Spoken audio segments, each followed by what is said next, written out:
할렐루야! 오늘도 주님의 백성으로 모인 여러분들을 모두 환영하고 축복합니다. 우리 이 시간 찬양하기에 앞서 기도했으면 좋겠습니다. 하나님, 이 시간 우리가 주님께 회개하는 마음으로 겸손히 주께 나아가오니 우리를 주님의 자녀 삼아주시고 주님의 나라를 꿈꾸게 하여 주시옵소서. 우리 다 함께 기도하도록 하겠습니다. 기도합니다. 아버지 하나님 감사합니다. 우리의 왕이신 하나님, 내가 주님을 높입니다. 나의 하나님, 주님을 찬양합니다. 아버지여, 우리가 이 시간 주님을 찬양할 때 주님의 영광을 바라보게 하시고 주님의 나라를 꿈꾸게 하여 주시옵소서. 주님의 그 나라 우리가 소망할 때 우리에게 새 힘을 주시고 우리에게 그 겸손한 마음을 허락하여 주셔서 우리가 주님의 나라 위에 헌신하며 일하는 시간이 될 수 있도록, 그러한 결단의 시간이 될 수 있도록 주여 인도하여 주시옵소서. 하나님 아버지, 오늘도 주님께 예배하기 위해 모인 자들을 기억하여 주시옵소서. 하나님의 풍성한 은혜를 누리기 원합니다. 우리에게 주님의 사랑을 가르쳐 주시고 그 사랑으로 말미암아 다시 회복되며 주님께 돌아오게 하여 주시옵소서. 모든 것에 감사드리며 예수님의 이름으로 기도합니다. 아멘.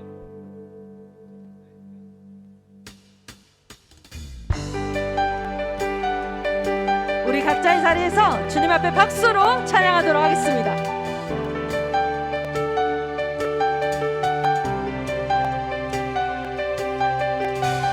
온 세상 창조주, 온 세상 구원자, 모든 것 이기신 능력의 하나님,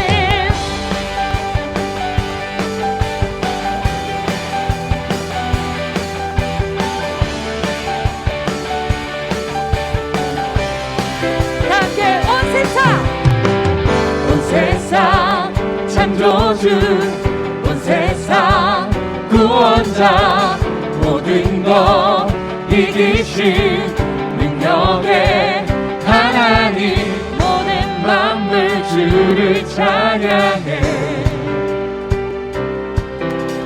모든 민족 주께 경배해.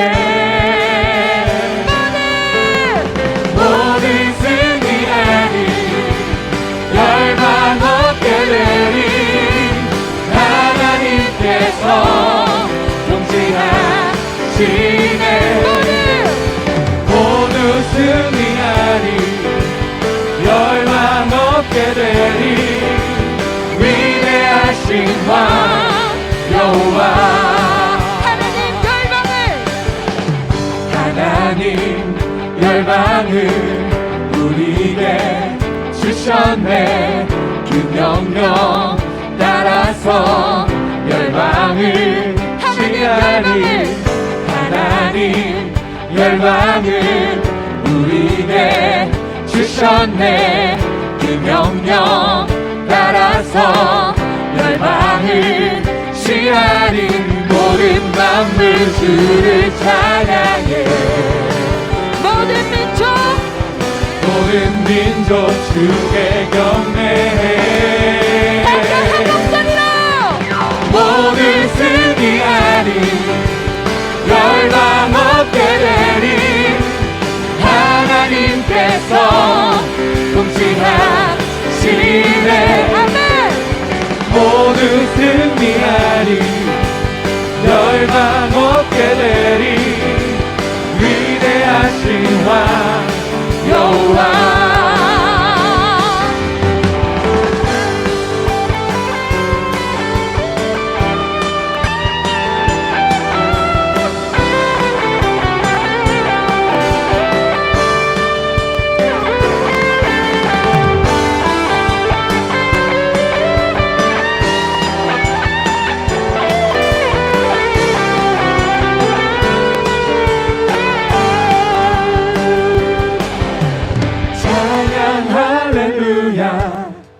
찬양 할렐루야.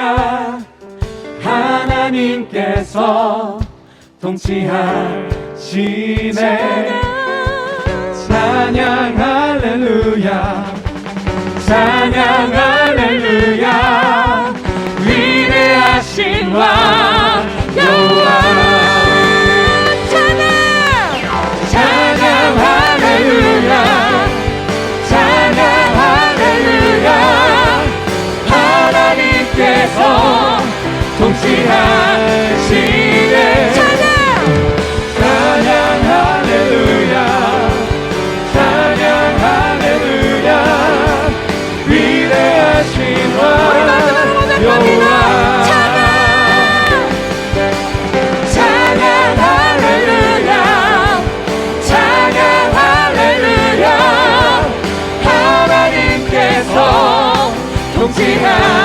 이루시네.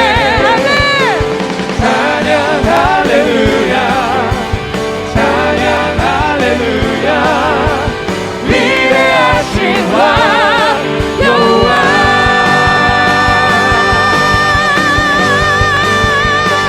아멘. 우리 이 시간 찬양함께 합당하신 주님 앞에 영광의 박수 올리겠습니다. 아멘.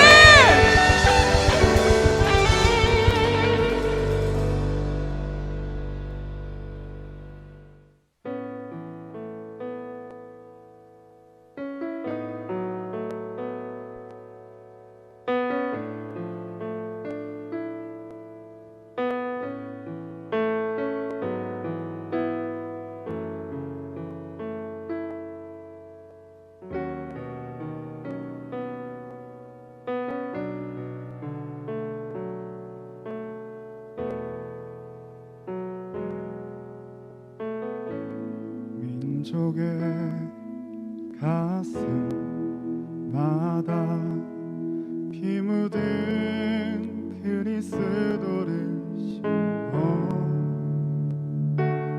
이 땅에 부르고 부른 그리스도의 계절이 오게 하소서 오게 하소서. 이 땅에 하나님의 나라가 이루어지게 하옵소서. 모든 사람의 마음과 교회와 가정에도 하나님 나라가 임하게 하여 주소서. 주의 청년들이 예수의 꿈을 꾸고 인류 구원의 환상을 보게 하소서. 한 손은 복음 들고 한 손은 사랑을 들고 구석구석 누비는 나라 되게 하소서. 우리 다시 고백합니다. 민족의 가슴마다 민족의 가슴마다 피 묻은 그리스도를 심어 이 땅에 부르고 부른 그리스도의 계절이 오게 하소서. 오게 하소서. 이 땅에 하나님의 나라가 이루어지게 하옵소서. 모든 사람의 마음과 교회와 가정에도 하나님 나라가 임하게 하여 주소서. 주의 청년들이 예수의 꿈을 꾸고 구원의 환상을 보게 하소서. 한 손에 복음 들고 한 손에 사랑을 들고 온 땅 구석구석 누비는 나라 되게 하소서.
악의 물리 이 나라를 주께서 통치하시고 회복케 하시고 주님의 나라가 이 땅 가운데 임하도록 역사하여 주시옵소서.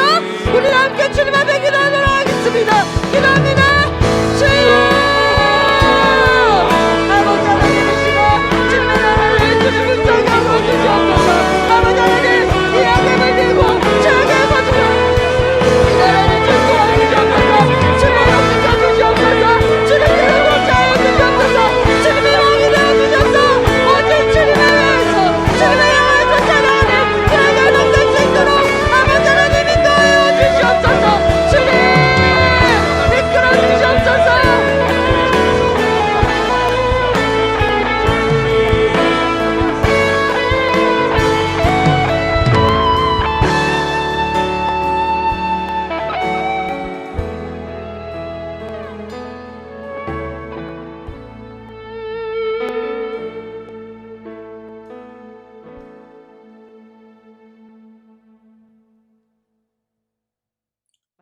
하나님은 영이시니 예배하는 자가 영과 진리로 예배할지니라.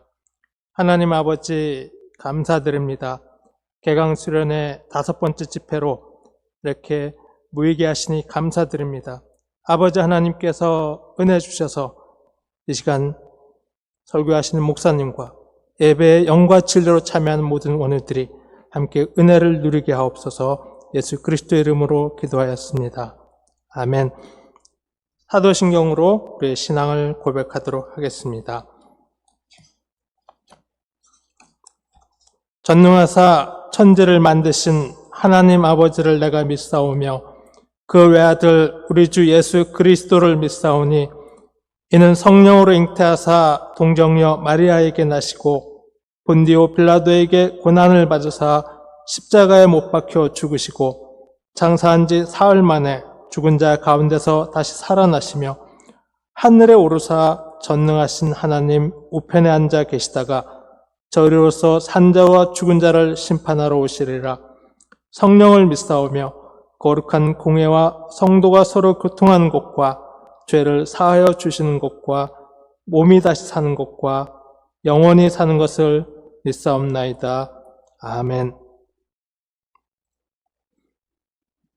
찬송 420장 함께 드리겠습니다.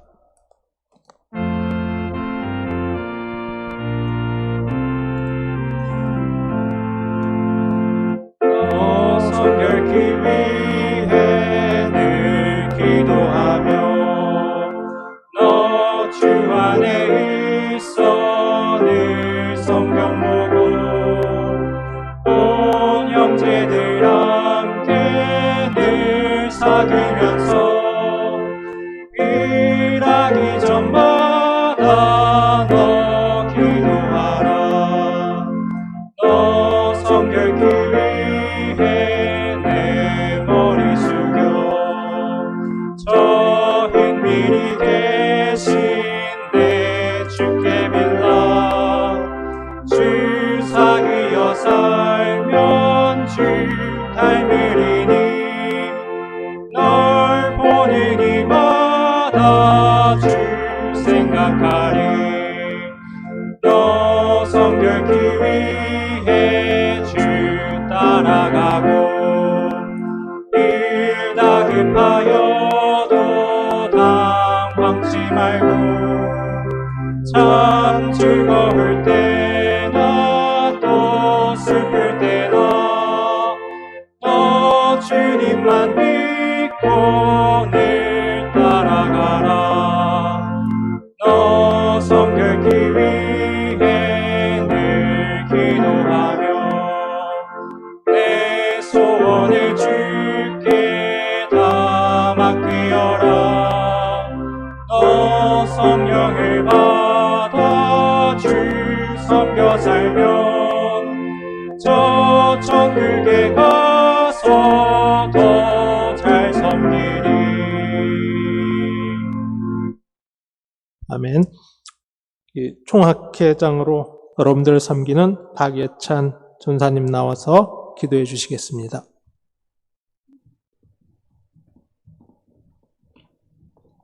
기도하겠습니다. 또한 모든 것을 해로 여김은 내 주 그리스도 예수를 아는 지식이 가장 고상하기 때문이라. 아멘. 우리에게 세상 그 어떤 것보다도 소중한 그리스도 예수를 아는 지식을 허락하신 아버지 하나님, 약 2달간의 방학을 마치고 모든 원우들이 이 학기를 주님의 말씀과 함께 시작하게 하심이 감사합니다. 지난 방중의 생활이 하나님 보시기에 부족했던 저희들의 모습을 돌아봅니다. 방중에 지었던 모든 죄악들이 생각나게 하시고 주 앞에 낱낱이 고백하게 하시며 다시 한번 주님 앞에 성령 충만을 간구함으로써 거룩하게 주 앞에 서는 모든 원우들이 될 수 있도록 인도하여 주시옵소서. 하나님, 어두운 시대 가운데에서 우리를 하나님의 무오하신 말씀의 가치를 지키는 개혁주의 신학생으로 불러주심에 감사합니다. 하나님의 말씀이 도전받고 멸시받는 이 시대 속에서 개혁주의 신학생으로서의 말씀의 가치를 지키며 나아가는 모든 원우들이 되게 하시고 각자의 사역지에서 하나님의 말씀을 바르게 보고 바르게 가르쳐 신실한 주의 제자들을 양육하며 지상명령 성취를 향해 한 걸음 한 걸음 나아가는 원우들이 되도록 인도하소서. 또한 하나님이 세우신 우리 총신이 앞으로도 개혁주의 신학의 정통을 지키고 말씀의 본질에 있어 타협하지 않으며 주님 다시 오실 길을 예비하는 주의 거룩한 신학교가 되게 하여 주시옵소서. 하나님, 특별히 개강 수련회를 통하여 하나님의 말씀의 자리로 우리를 초청하여 주심이 감사합니다. 때로 우리는 신학생이라는 이름 아래에서, 전도사라는 직분 아래에서 하나님의 말씀을 연구하고 다룬다는 이유로 주의 말씀을 향한 순수함을 잊어버리곤 합니다. 이 시간을 통해 그 순수함이 다시금 회복되게 하시고 주의 말씀 앞에서 하나님을 아는 지식을 마주하게 하시며 그 지식 앞에서 하나님께서 주시는 도전과 위로와 권면 그리고 회복의 은혜를 경험하게 하소서. 특별히 이 시간 수영록교회의 이규현 목사님을 귀한 메신저로 세워주셨습니다. 주의 말씀을 선포하실 때 성령으로 함께 하시고 하나님의 뜻하심을 온전하게 대언하는 역사의 통로로 사용하여 주소서. 또한 말씀을 듣는 모든 원우들은 목사님을 통해 선포되는 말씀이 거룩하신 하나님의 말씀임을 기억하며 그 말씀에 아멘으로 화답하게 하시고 화답한 말씀은 입술에서 그치는 것이 아니라 각자의 삶과 사역의 현장에서 행함의 열매로 드러나도록 인도하여 주시옵소서. 또한 이규현 목사님의 말씀 사역 위에 함께하사 목사님을 통하여 이 시대 속에서 하나님의 살아계심과 그리스도의 죽음과 부활이 널리 증언되게 하시고 목사님을 통하여 주님의 나라가 세워지게 하여 주시옵소서. 예배의 시작입니다. 마치는 시간까지 성령으로 주관하여 주시며 주님이 찾으시고 받으시는 예배가 되도록 모든 원우들과 함께하여 주소서. 감사드리며 우리를 그리스도의 종으로 불러주신 예수님의 이름으로 기도합니다. 아멘.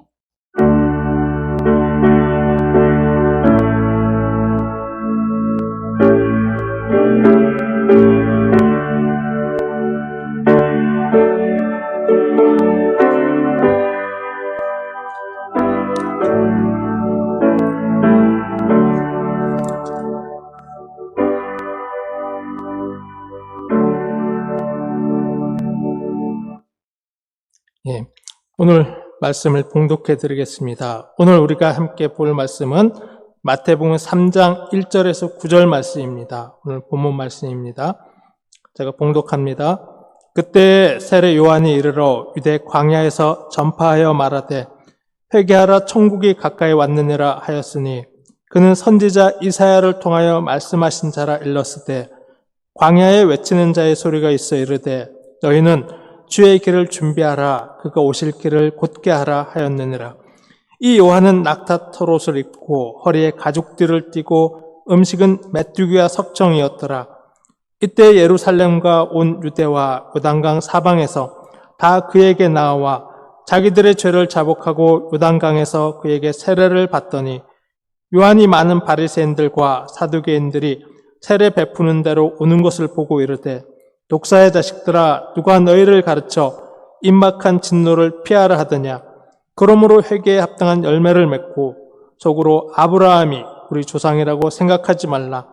내가 너희에게 이르노니 하나님이 능히 이 돌들로도 아브라함의 자손이 되게 하시리라.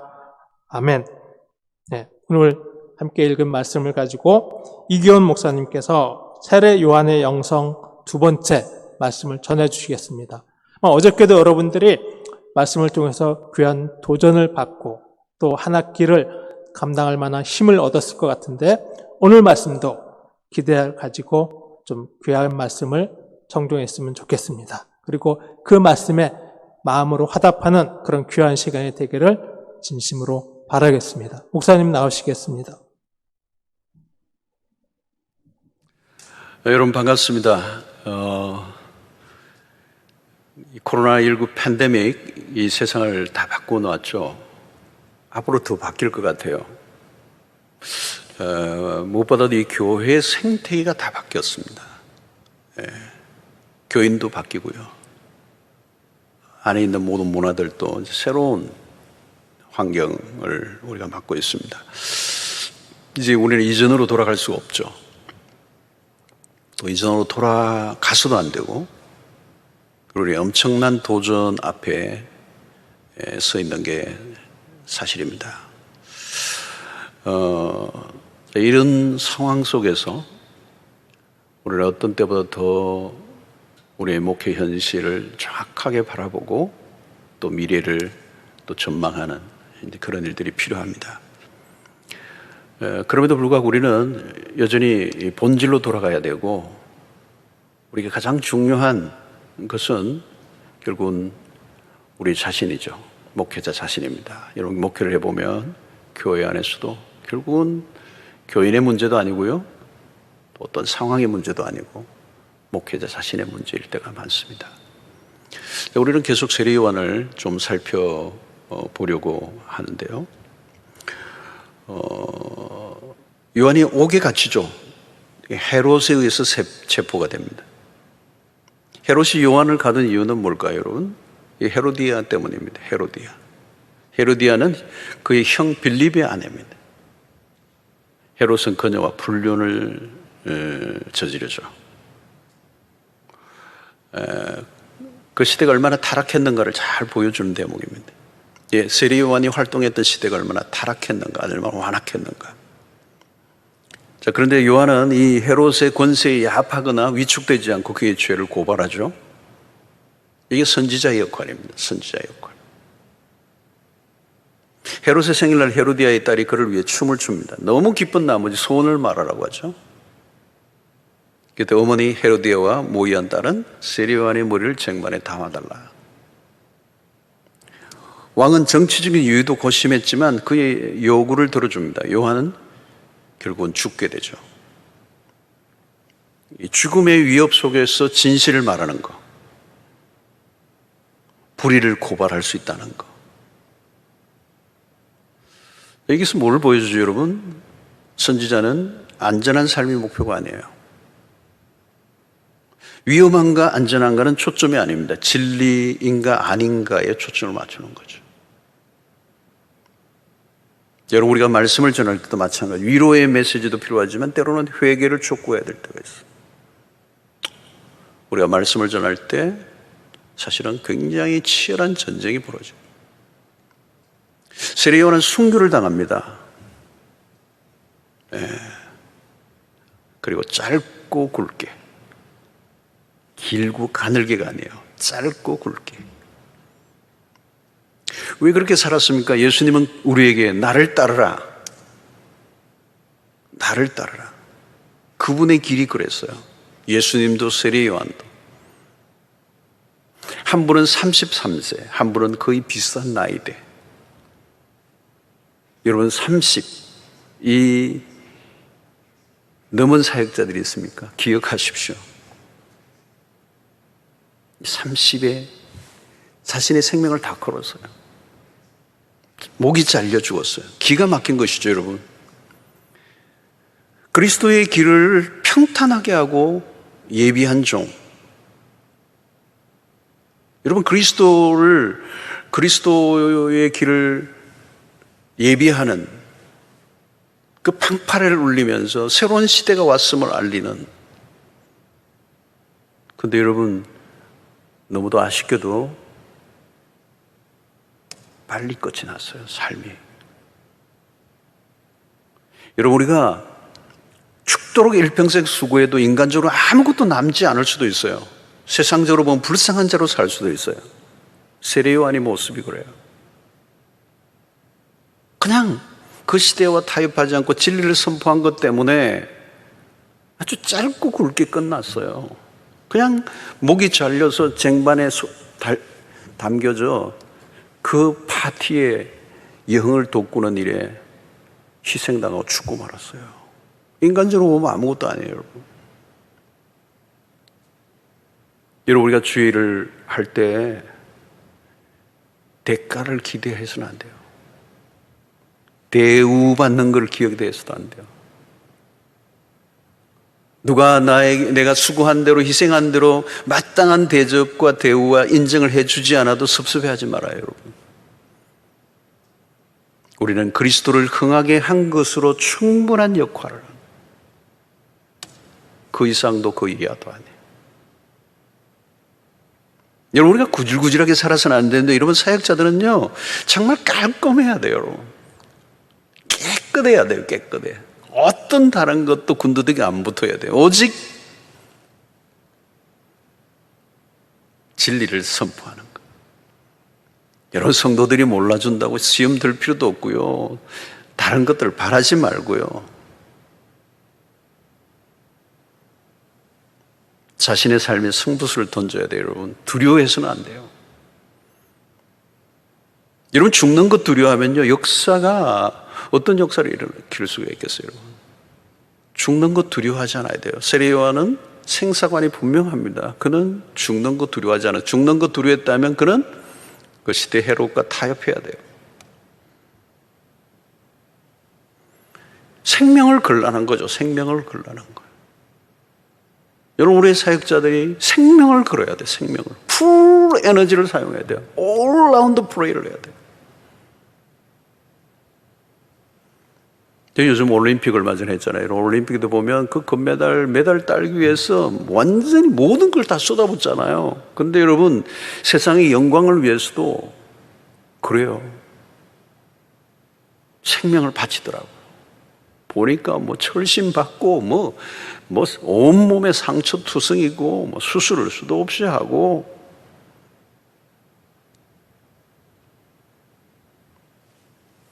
여러분, 조성진과 같은 피아니스트 보십시오. 여러분, 뭐 나이는 아주 젊은 영한데 그는 뭐 고수잖아요, 고수. 모든 걸 쏟아부은 거죠, 여러분.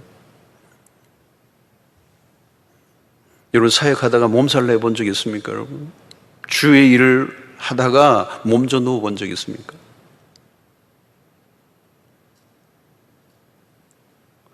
여러분, 우리는 무엇을 위해 죽을 것인가? 무엇을 위해 죽을 것인가? 무엇을 위해서 내가 내 삶을 바칠 것인가? 세례요한을 보면 다윗과 요나단을 연상하게 합니다. 요나단은 다윗을 사랑함으로 다윗을 왕으로 세우는 데 생명을 겁니다. 그런데 다윗이 나중에 왕이 되었을 때 요나단은 거기 없어요. 그런 아버지 사울과 함께 전쟁터에서 죽습니다. 요나단은 비이기적 삶을 산 전형입니다. 그런 다윗을 위해 모든 걸 희생합니다. 그런 왕자였습니다. 왕이 서열 이 승계 1위예요. 그러나 다윗과 경쟁 관계에 있지 않습니다. 그러나 그는 오직 다윗을 왕으로 세우는 일에 모든 것을 걸어요. 그런 다윗의 덜러리로 만족합니다. 세례요한은 신랑이신 그리스도를 위해 덜러리 쓰는 것으로 만족해요. 여러분, 우리의 사역의 마지막은 죽음입니다. 그래서 바울은 이렇게 얘기하죠. 내게 사는 것이 그리스도니 죽는 것도 유익함이라. 사는 것, 죽는 것, 이 생사관이 분명한 겁니다. 난 사는 것이 그리스도다. 건드리면 난 그리스도다. 죽는 것도 유익하다. 그리스도를 위해 죽는 것, 내가 더 바라는 바다.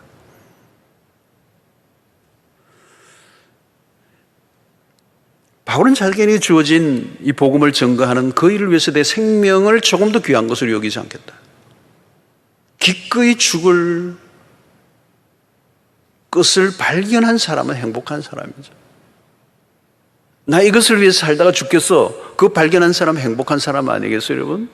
나는 죽어도 좋을 만한 것을 붙잡은 사람, 시시하게 살 리가 없죠, 여러분. 그 세례요한에게서 풍겨오는 것은 뭡니까? 야성이에요. 야성미예요. 야성미. 세례요한은 광야에서 그 야성을 다듬은 거죠. 비닐하우스가 아니에요, 여러분. 여러분, 우리가 종교적 세련미는 좀 없어도 좋아요, 여러분.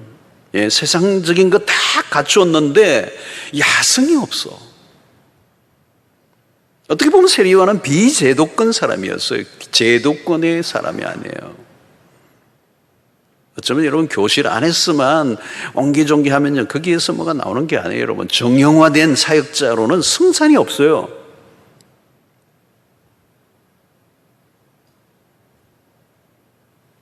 다 요즘 보면 여러분 비슷비슷해요. 정형화되어 있다는 얘기예요.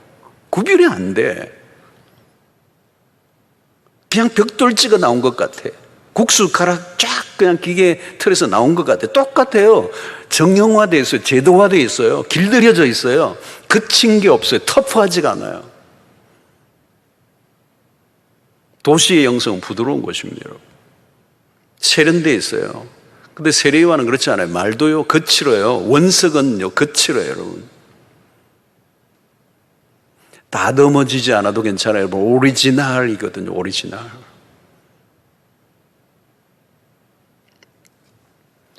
세례요한은 그 시대의 악과 싸웠지 않습니까? 그 시대의 악과 부딪힌 겁니다. 회개하라는 거죠. 타협할 수 없으니까 선포한 것입니다. 우리가 이 복음을 선포하는 거잖아요. 타협하지 않는 거예요. 선포는 그냥 선포하는 거지. 이건 아무나 할 수 있는 게 아니에요, 여러분. 불의와 맞서야 되는 것이죠. 세상을 읽어야 되고 역사 의식을 가져야 되고.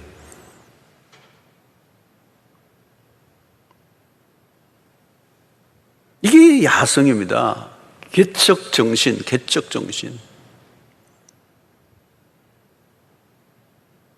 요즘 개척 안 하려고 그러죠, 여러분. 개척 꿈도 안 꾸죠, 여러분.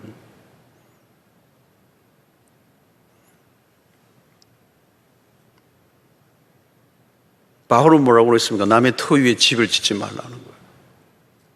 남 따라가지 말라는 거예요. 남에게 더불어 이렇게 빌붙어 살지 말라는 거예요.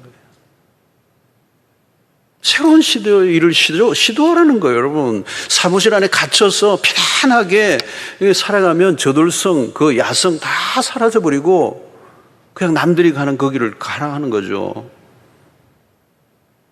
남이 가지 않는 길을 가야 돼요. 거기 블루오션이 거기에 있어요. 여러분, 요즘 위기라고 그러지만 여러분, 위기는요, 위기에 살아나는 사람이 있어요. 위기 속에서 새로운 길을 만들어내는 사람들이 나와요. 세례요한의 행동은 행동하는 신앙이었죠. 회개에 합당한 열매를 맺어라. 마태복음 3장 8절에 그런 말씀합니다. 합당한 열매를 맺어라. 진리를 행동으로 표현해라. 우리는 이론이나 철학을 성취해가는 것이 아니라 이미 드러난 진리를 행동으로 경험하며 영성이 깊어져 가는 거예요. 여러분이 행동하고 실천하지 않으면요, 아무것도 아닙니다. 근데 우리는 말로 끝날 때가 많아요. 우리 목회 얘기를 그러다 보면요, 이 말로 다 떼어버려요. 말쟁이가 되는 거예요. 소위 말하면 입만 살게 되는 거예요. 이 세상 사람들이 질렸다는 거 아니에요, 여러분. 예수 믿는 사람들, 목사들. 말은 잘한다. 여러분, 우리는 연구도 하고 독서도 하고 이론적인 노력도 해야 되지만 행동으로 집대성돼야 돼요. 행동화하는 행동화. 열매는 구체적인 행동을 통하여 맺죠. 이렇게 그 시대 속에 세례요한이 보았던 건 뭘까요? 행동화되지 않아요. 여러분, 그 시대에 제도권에 율법 학자들이 없었어요, 여러분.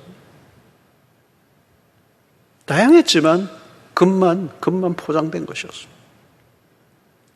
오늘 세례요한의 메시지의 세 가지 핵심을 우리가 살펴본 첫 번째는 그는 그리스도예요. 그리스도 중심. 여러분, 우리의 사역도 마찬가지입니다. 모든 초점이 그리스도여야 돼요. 설교의 중심도 그리스도, 사역의 초점도 그리스도, 목회의 기준도 그리스도, 우리가 전해야 될 모든 한번은 오직 그리스도, 모든 프로그램의 중심에도 그리스도. 오늘날 교회 안에 예수가 없다는 비판을 많이 받아요. 뭔지 잘 모르겠어. 뭘 하기는 하는데 뭐가 뭔지 잘 모르겠어.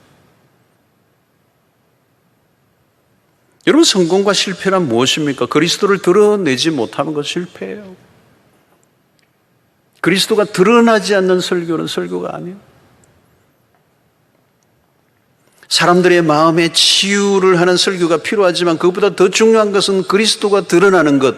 치유가 핵심적인 사역이 아니라 그리스도가 드러나는 것. 그리스도가 드러나려고 하면 어떤 때는 성도들이 상처를 입을 수도 있어요, 여러분. 중요한 것은 그리스도가 전해지는 것입니다. 사람이 많이 모이는 게 중요하지 않아요. 그동안 한국교회는 이 성장 메소돌로지에 빠졌어. 성장주의. 그 폐해를 오늘 우리 모두가 겪고 있습니다. 사람이 많이 모이는 게 중요하지 않아요. 사역의 실적이 높아지는 게 성공이 아니에요. 그리스도를 놓치면 우리의 모든 것은 꽝이 되고 마는 것입니다. 우리가 아직 목회 초년병일 때는 별 문제가 안 될 수 있습니다. 그러나 목회를 잘하고 커져가면 위험해요. 사람들이 세례 요한에게로 몰려들기 시작합니다. 혹시 그가 메시아가 아닌가?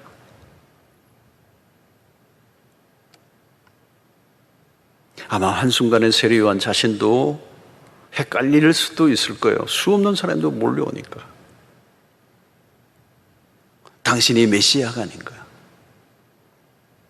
그러나 세례 요한은 얘기하죠. 나는 단호히 나는 아니다. I am not. 나는 그의 신들매 풀기에도 감당하지 못할 자다. 세례 요한의 제자들이 그리스도에게로 막 갈 때 그가 옥에 갇힌 순간에 약간 흔들린 적이 있습니다. 그러나 그리스도에게 그는 집중합니다.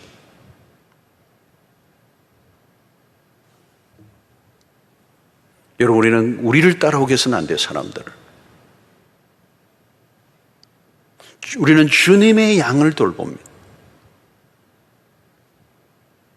요한복음 21장 내 양을 먹이라 그랬어요. 내 양을 먹이라.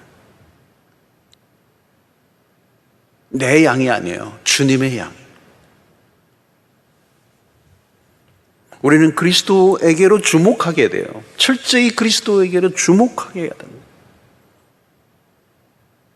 교인들의 칭찬에 속지 마십시오. 그리스도를 드러내는 일을 위해 생명을 걸어야 돼요.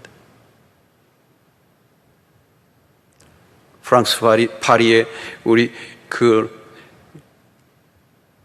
박물관에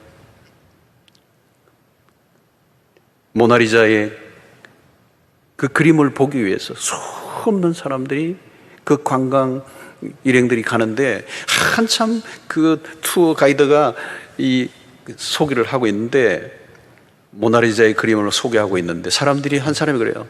좀 비켜달라고. 왜? 그 그림을 다 가리면서 자기 설명을 하고 있는 거니까 그 온 사람들이 당신을 보러 온 게 아니라 우리는 그 그림을 보러 왔단 말이에요. 여러분, 우리는 그리스도를 드러내야 합니다. 우리의 사역도, 우리의 모든 프로그램도, 우리의 모든 모임의 중심도 그리스도를 드러내야 합니다. 그러려고 하면 어때요, 여러분? 이 세례 요한의 영성이 필요한 것입니다. 겸손이에요. 그리스도를 높이는 게 겸손입니다. 그리스도를 높이기 위해서는 어떻게 해도 끊임없는 자기 부정이에요. 끊임없는 자기 부정이에요. 셀프 디나이를 해야 돼요. 갈라디아서 2장의 20절의 말씀이 너무도 중요한 말씀이죠. 내가 그리스도와 함께 십자가에 못 박혔나니 그런 적이 이제는 내가 사는 것이 아니에요. 내 안에, 오직 내 안에 그리스도께서 사시는 것이다. 이제 내가 육체 가운데 사는 것은 나를 사랑하사 나를 위하여 자기 자신을 버리신 하나님의 아들을 믿는 믿음 안에서 사는 것이다. 내가 사는 게 아니에요. 내가 사는 게 아닙니다. 오직 그 안에, 그리스도 안에 사는 거예요.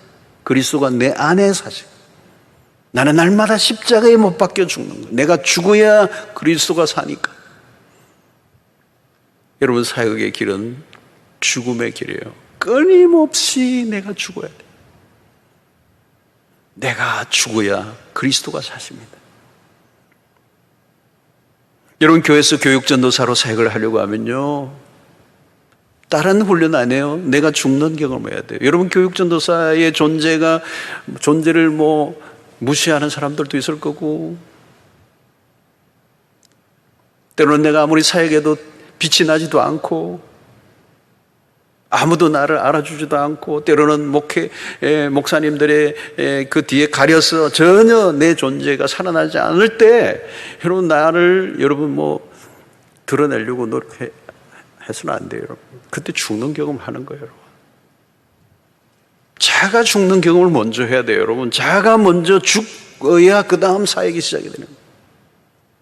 사역이 먼저 가는 게 아니라 내가 죽어야 사역이 되는 거예요. 이 패러독스죠. 자기의 이름, 자기의 명예, 자기 과시, 자기 허영 다 십자가에 못 박혀야 돼요. 아무도 알아주지 않아도 내가 맡은 그곳에서 죽어지는 거, 묵묵히 그냥 그 일을 맡아 하는 거예요. 사람들에게 모욕을 받고 상처받아도 그 자리를 지킬 줄 아는 거. 이제는 내가 사는 게 아니에요.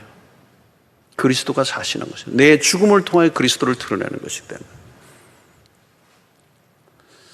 오늘날 교회 위기는 교회 안에 그리스도가 없다는 거예요. 그리스도가 보이지 않는다는 거예요. 그리스도를 의식하지 않는 거예요. 그리스도가 없는 교회는 교회가 아니죠. 그리스도만이 우리의 소망이고, 그리스도만이 우리의 길이시죠. 그리스도가 아닌 다른 것을 전하는 전도사가 되어서는 안 돼요. 그리스도를 드러내기 위해서는 어떻게 해요? 우리가 그리스도가 누구인지를 분명히 알아요.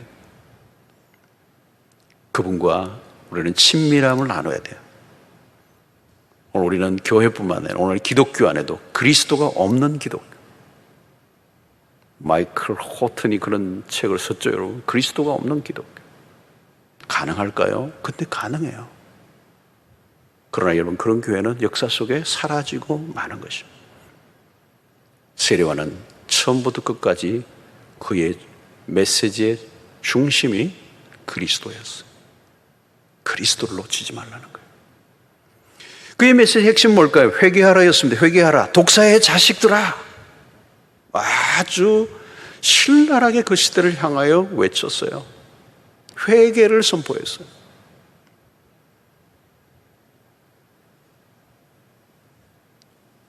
죄를 다뤘다는 거죠. 중요한 것은 죄를 다뤘다는 거예요. 그 시대를 향하여 굽어진 것을 분명히 선포한 것입니다. 악이라고, 죄라고, 잘못됐다고, 돌이키라고. 메시지의 핵심이에요, 여러분. 심리학적 접근이나 자기 개발적 접근이 아니에요. 죄를 다루는 것입니다. 죄를 다루는 거예요. 여러분, 우리가 오늘날 교회 안에서 훈련 사역을 많이 해요. 훈련 사역을 한다고 사람이 변합니까? 아니에요, 여러분. 죄를 다뤄야 돼요. 죄를 다루지 않으면 송장을 다루는 장의사예요. 오늘날 여러분, 미국 교회들 안에 이머징 처치나 이런 운동들 안에 소위 말하면 난 크리스찬들을 교회로 이끌어 들이기 위해서 굉장히 애를 쓰는 좋은 면이 있지만, 자칫하면 이들이 선명한 복음을 전가하는 일에 실패를 해버려요. 그러면 결국 무엇을 위해서 사람들을 모으는 것이죠? 죄 문제를 다루는 것을 굉장히 가볍게 다루면 안 된다는 거죠. 다른 사람의 허물뿐만 아니라 목회자는 자기 자신의 죄 문제를 다뤄야 돼요. 그래야 복음이 살아나요. 여러분, 예수님 이 세례 요한의 시대에 바리새인들의 문제는 뭘까요? 여러분, 자기들을 포장한 거잖아요. 안에는 악이 가득한데.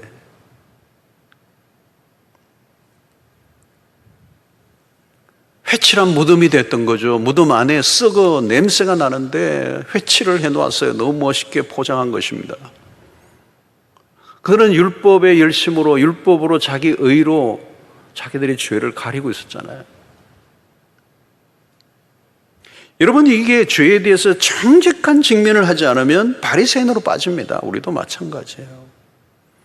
죄를 다루지 않는 영성은 없습니다. 죄를 구체적이고 아주 일상적인 것들을 들추어 놔야 돼요. 죄의 문제를 지속적으로 다뤄야 돼요. 복음의 은혜를 그때 우리는 경험하게 되는 거예요. 여러분, 죄를 깊이 다루지 않으면 복음으로 다가갈 수가 없어요. 복음이 강력하게 터지는 지점은 죄의 문제가 정확하게 다루어질 때입니다. 오늘 여기에 여러분 우리가 실패를 하고 있어요. 로이드 존스의 설교 안에는 뭐가 있나요, 여러분? 우리가 많이 좋아하는 이 로이드 존스의 목사는 죄에 대한 집중력을 갖고 있어요. 조나단 에드워드도 마찬가지잖아요, 여러분. 무서울 정도로 죄에 대한 고발, 선포를 하는 거죠. 건드리고 있는 거예요. 얼마나 죄에 대해서 민감성을 가지고 있는가. 죄를 깊이 있게 다루는 만큼 복음의 위력을 경험할 수 있습니다. 죄의 심각성을 유지해야 복음 안에서의 능력과 은혜를 지속적으로 경험하게 됩니다. 여러분, 인간은 늘 불패한 본성을 갖고 있습니다. 이 죄의 본성 중에 우리는 이기심, 그 이기심에 다시 딸리며 살아가는 거죠. 여러분, 왜 죄를 다루어야 합니까? 그 죄를 다루어야 회복이 일어나는 겁니다. 이 망가진 세상이 무엇 때문에요? 죄로부터 온 것입니다. 우리가 세상을 깊이 들여다봐야 돼요. 여러분, 우리의 사역자들은요, 죄의 실체를 정확하게 바라보는 눈이 있어야 돼요. 자기 개인, 그리고 공동체, 그리고 오늘 시대의 죄 정확하게 들여다봐야 돼요. 단순히 여러분 교인들의 문제를 표피적으로 다루고 해결해 주려고 해서는 안 돼요. 그 깊숙한 곳에는 사실은 죄가 있어요. 심리적으로 접근해서는 안 돼요, 여러분. 그건 답이 없어요, 여러분. 돈을 많이 가지고 있는 교인을 만나도 그 안에 숨어있는 죄를 다루어 주어야 돼요, 여러분. 정직한가, 투명한가, 바른가, 정의로운가, 돈의 탐욕에 빠져 있지는 않는가. 여러분, 깨어진 가정을 보면서 단순히 상담학적 접근만으로 안 돼요. 여러분, 죄를 보아야 돼요, 죄. 여러분, 지금은 타락한 시대입니다. 죄의 밤이 어두웠어요. 죄를 죄로 여기지 못합니다. 기준이 한없이 낮아졌어요. 가정을 깨고도요, 철면피들이 있어요.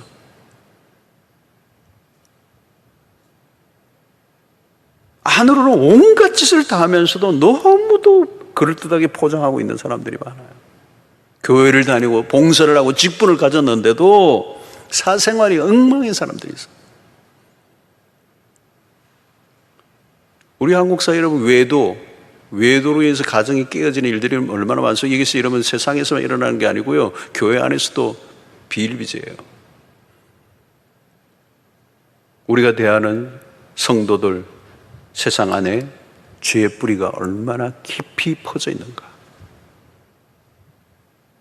오늘 리더십들도 마찬가지죠, 여러분. 리더십들, 목회자들마저도 성적으로 타락하여 넘어지는 사람들이 얼마나 많습니까?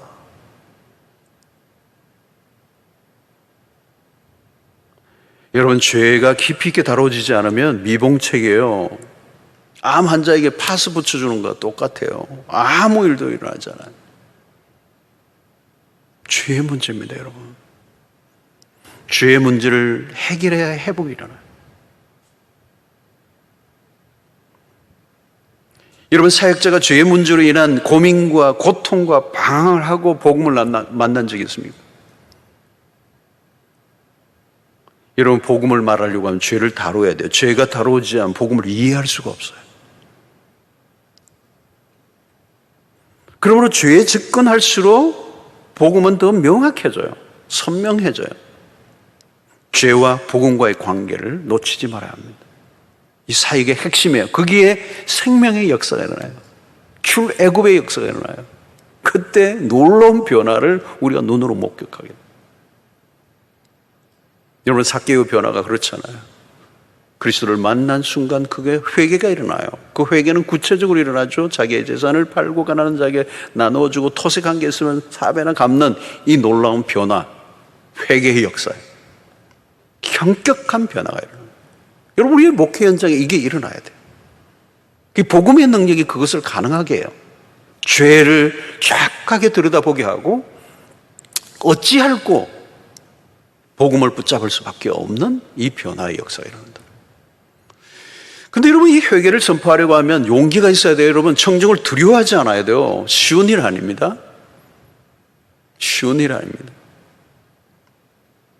근데 그 용기의 원천은 뭘까요? 복음이죠. 그냥 죄만 지적하는 것은 율법입니다. 날카롭기만 하면 그것은 수술 환자를 칼로 배를 갈라놓고 집에 보낸 것 같아요. 도려내고 꿰매주고 치료와 회복을 해줘야 돼요. 복음은 감싸 안아주는 것이죠. 복음이 강력하게 사로잡혀 있지 않는 사람은 죄의 설교를 함부로 다루지 못해요. 할 용기가 없어요. 그러나 복음에 사로잡혀 있는 사람은 회개를 선포하는 것을 두려워하지 않아요. 왜? 그 회개를 통하여 회복의 역사를 알고 있기 때문에. 여러분, 처음부터 기쁨을 주려고 하지 말아야 됩니다. 애통하고 난 다음에 기쁨이 찾아오는 것이죠. 자칫하면 우리는 사람들의 그 감정만 다루는 그냥 가볍게 위로해주는 안마사가 될 수가 있어요. 우리는 진정한 치료자가 돼야 돼요. 함부를 드러내고 온전한 회복이 일어나기 위해서는 죄를 고백할 줄 아는 용기 있는 설교자, 목회자, 그것은 복음을 경험한 사람만이 가지는 특권이 되는 것이죠. 그때 변화의 역사를 눈으로 현격하게 보게 될 때 목회는 영광스러운 것이죠. 놀라운 것입니다. 세 번째 우리가 선포해야 될 것은 하나님의 나라예요. 회개하라, 하나님의 나라가 가까워졌느니라. 세례요한은 하나님의 나라를 선포했습니다. 교회는 하나님의 나라 안에 있습니다. 우리가 이루어 가야 할 것은 하나님의 나라입니다. 교회를 섬기는 목적은 하나님의 나라예요. 교회는 그 하나님의 나라 안에 있다는 사실이에요, 여러분. 그래서 우리는 단순히 교회의 조직 강화가 목회가 아니에요. 하나님의 나라를 실현하는 겁니다. 그런 의미에서 제도화를 막고 개교의주를 극복하고 다른 사람들을 섬기는, 다른 교회를 섬기는 하나님의 나라 킹덤 드림을 가져야 되는 거예요. 좀 큰 그림을 보여요. 하나님의 큰 빅픽처를 봐야 돼요. 여러분, 우리가 사역을 하다 보면 나의 왕국을 만들 때가 있어요. 한국교회 안에 개교의주가 많아요. 내 목회, 그 이상을 못 보는 거예요. 내 것만 챙기는 거예요. 내 교인 수만 관리하는. 하나님의 나라 완성에 대한 그림이 없는 거예요. 이런 사람들은 사역을 하고 잘 되고 사람이 많이 모이면 자기의 왕국을 만들어요. 세력화하고 그것을 과시하고 심하면 교주가 되는 거잖아요, 여러분. 여러분, 내가 왕된 것에서 내려와야 돼요. 세례요한의 영성은 그러므로 비움의 영성이에요. 내가 주인이 아니라 주인은 따로 있다는 거예요. 그래서 계속 비껴서는 영성. 자칫하면 나도 모르게 어느 순간에 내가 그리스도를 가리는 거예요. 그래서 우리는 이 하나님의 나라라고 하는 큰 그림을 보는 이게 필요해요. 아니면 자기에게로 자꾸 기울어지는 거예요. 이게 죄성입니다. 자기의 왕국, 자기의 나라를 만드는 거예요. 자기가 주인이 되고 자기가 왕이 되는 것입니다. 그래서 많은 사람들이 그 목회를 하는 가운데 독재형 리더십을 하고 잘못된 길로 빠져버리는 것이죠. 우리는 교회 울타리를 넘어서야 합니다. 개교회, 그 교회의 지상주의를 극복해야 돼요. 왜 교회가 존재하는가? 하나님의 나라를 위하여. 이 성과 속에 연결을 시키는, 오늘 이런 코로나19로 교회가 세상 속에 고립되어 있어요. 우리의 교회론이 너무 협소해 있어요. 세상 속에서의 교회의 이미지가 없어요. 세상 속에 하나님의 나라의 주권이 드러나도록 하는 일에 우리가 관심을 가지지 않았던 거예요. 네. 우리의 사역은 교회 안에서만 머물러 있어서는 안 돼요. 그대한 하나님의 나라의 회복이에요. 그 사도행전 1장에 예수님이 승천 직전에 제자들에게 하나님의 나라를 가르쳐줘요. 제자들에게 하나님의 나라를 가르쳐줘요. 우리는 하나님의 나라의 그 나라를 세우는 일에 부름을 받았어요. 이 큰 그림 속에 오늘 목회를 하고 있는 것이고 우리가 사역을 하고 있는 것입니다.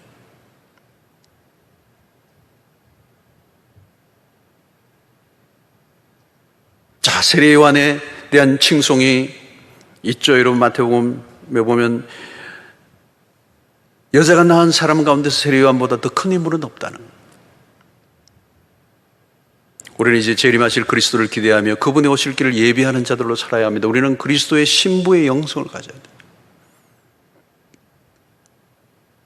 몸을 더럽혀진 신부는 더 이상 가치가 없습니다. 오늘 시대가 너무 혼란해요. 오염되어 있어요. 세속주의가 거세요.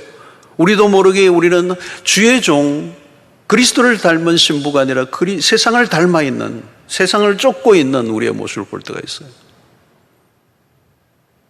여러분, 주의 길을 예비하려고 하면 높은 산과 골짜기를 깎고 다듬어야 합니다. 높여진 것을 깎아내려야 돼요. 골짜기를 메워야 돼요. 오늘 우리는 세례 요한의 영성이 필요합니다. 마실 물이 없다고 저는 야단입니다. 여러분들이 맑은 영성에서 흘러나오는 말씀을 오늘 이 땅에 흘려보내는 통로로 쓰여질 수 있게 되기를 바랍니다. 하나님의 말씀이 끊기면 소망이 없어요. 하나님의 생수의 강이 흘러나와야 돼요. 그 소리 한가운데 그리스도가 있어야 되는 거죠. 세례 요한이 바로 그 역할을 했다면 오늘 우리가 따라가기 어려운 인물이지만 바로 그 세례 요한의 길을 우리도 따라가야 합니다. 광야를 통과한다는 것, 자기 절제의 삶을 산다는 것, 나를 드러내지 않고 그리스도만을 드러내고 자신의 생명을 조금 더 아끼지 않는 사명자, 두려움 없이 제도권을 향해 선포했던, 죄를 고발했던 하나님의 사람, 오직 하나님의 음성에만 귀를 기울였던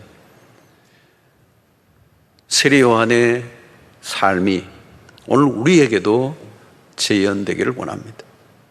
여러분, 우리는 사역을 하다 보면요, 나도 모르게 이 오염돼요. 변질은 멀리 있지 않아요, 여러분. 초심 유지하는 거 어렵습니다, 여러분. 자칫하면 우리는 영혼 없이 다루는 기술자가 될 수 있어요. 여러분, 우리는 기술자가 되어서는 안 돼요. 우리는 우리 자신을 위해 사는 자들이 아니라 예수를 위해 사는 자, 오직 예수여야 합니다. 예수를 위하여 모든 걸 걸고 이 광야의 영성을 가지고 세상과 타협하지 않고 그리스도를 증거하고 회개를 선포하고 하나님의 나라를 세워가는 일에 쓰임받는 하나님의 종을 지금도 하나님이 찾고 계십니다. 여러분들이 그 한 사람이 되시기를 바라고 이 시대와 변질하지 않고 그냥 맞서 싸우세요. 그리고 올곧게 아주 청아한 하늘의 음성을 대변하는 주의 종으로 살아갈 수 있는 여러분들이 되시기를 축원합니다. 기도하겠습니다. 하나님 아버지, 우리가 세례 요한을 바라보면서 오늘 우리의 목회의 길을 다시 한번 확인하게 하신 것 감사합니다. 하나님, 오늘 또 끊임없이 변질의 유혹을 우리가 받고 있습니다. 저항하게 하시고 하나님의 말씀만을 온전히 전하는, 그리스도만을 증거하고 하나님의 나라를 선포하고 회개의 영성을 하나님 유지하는 주의 종들로 살게 하여 주셔서 이 황폐해져 있는 한국교회를 새롭게 하는 일에 모두가 쓰임받는 주의 종들이 되게 하여 주시옵소서. 예수님의 이름으로 기도하옵나이다. 아멘. 이제는 우리 주 예수 그리스도의 놀라우신 은혜와 하나님의 크신 사랑과 성령의 교통하심이 이 어두운 시대 가운데 진리의 등불을 켜고 하늘의 음성을 가감없이 전하며 생명을 살리고 구원의 역사를 이루고 하나님의 나라를 확장하는 일에 서인받기로 작정하는 주의 백성들 머리 위에 지금부터 영원토록 함께 있을지어다. 아멘.